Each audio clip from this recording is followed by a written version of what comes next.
Projekta valsts robežsardzes mobilitātes uzlabošana mērķis ir stiprināt valsts robežsardzes klātbūtni uz Latvijas-Baltkrievijas robežas, nodrošināt amatpersonām ātru, elastīgu un efektīvu reaģēšanu uz drošības apdraudējumiem un nelegālās migrācijas mēģinājumiem, vienlaikus stiprinot Eiropas Savienības ārējās robežas drošību. Projekta ietvaros būtiski stiprinātās valsts robežsardzes mobilitātes un tehniskās spējas iegādāti jaunie transporta līdzekļi, traktori, kvadricikļi, sniega motocikļi, laiva robežu upes Daugavas uzraudzībai, mūsdienu tehniskajām prasībām atbilstoši mobilie video novērošanas kompleksi, speciālais transports, kā arī operatīvais aprīkojums. Pirms projekta īstenošanas lielākā daļa valsts robežsardzes transporta bija eksploatācijā vairāk nekā 10 gadu. Tehnika bieži atrodas remontā, pieauga uzturēšanas izmaksas un reaģēšanas spējas atsevišķos robežas posmos bija ierobežotas. Novecojušais aprīkojums apgrūtināja mobilitāti un efektīvu robežas uzraudzību, īpaši uz zaļās robežas.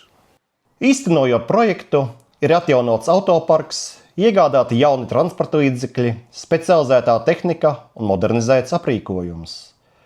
Ir optimizētas transporta līdzekļu eksploatācijas izmaksas, palielinājusies mobilitāte un būtiski uzlabotas reaģēšanas spējas visā 173 km garajā Latvijas-Baltkrievijas robežas posmā.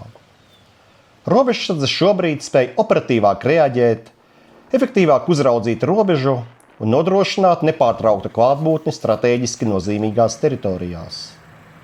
Katrs valsts robežsardzē dienējošais kinologs saņēma specializētu, aprīkotu dienesta transporta līdzekli, kurš dod iespēju droši pārvadāt dienesta suņus no to pastāvīgās uzturēšanas vietas uz dienesta vietu, operatīvi iesaistīt tos robežu apsardzības pasākumos, kas saistīti ar nelegālo imigrantu meklēšanu, apmācībās un atbalsta operācijās, tādējādi stiprinot valsts robežsardzes rēģēšanas spējas un spējas nodrošināt valsts robežas neaizskaramību.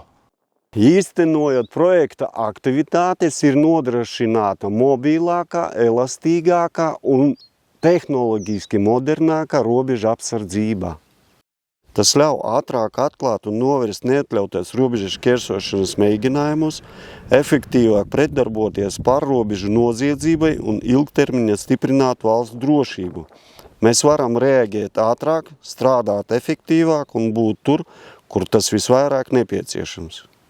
Pateicoties projektam, valsts robežsardze modernizēja savu autoparku, tika iegādāti moderni transporta līdzekļi, kuros iebūvētās aktīvās un pasīvās drošības sistēmas, kā piemēram avārijas bremzēšana, joslu asistentu tehnoloģijas vai aklās zonas sensori, kas būtiski uzlaboja amatpersonu dienesta apstākļus, attiecīgi nodrošinot modernu, elastīgu un ilgtspējīgu valsts robežas apsardzību.